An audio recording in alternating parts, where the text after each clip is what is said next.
Mwaramutse neza mwe abanyeshuri mwe. Ora inyuma icara nkoba.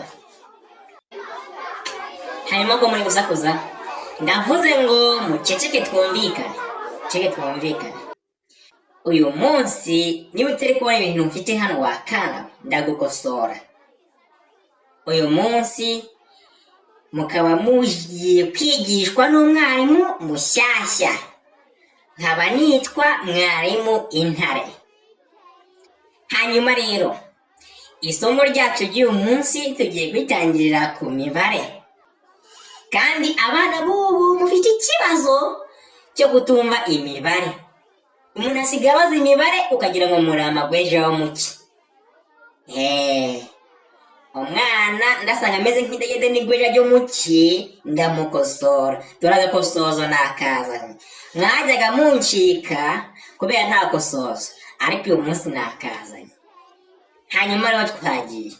Mbere yo kwiga ngiye kubabaza akabazo koroshye. Rimwe guteranyaho rimwe bingana kangahe? Yego Gatoto Aisha.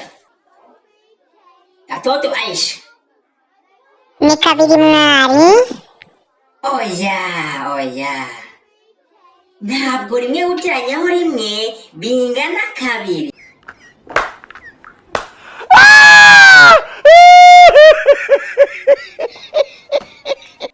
Dore ko wagira ngo ubwenge mwarabutamiye hanyuma murangije murabufura bwose bugenda mu ico. Rimwe guteranyaho rimwe ntiwumva ko ari Bibiliya?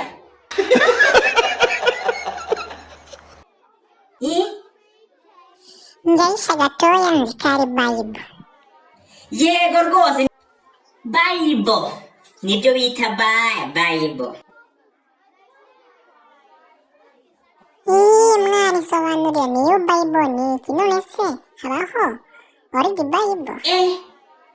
Ariko nanjye nabyibazaga niyo Bible. Ubwo ni Bibiliya nshya. Ariko si ubwo niyo Bible. Bibiliya yera. Ariko ubwo Black Bible ni Bibiliya ishaje.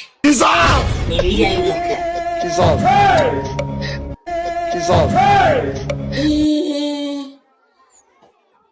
Niyo Bible, Black Bible.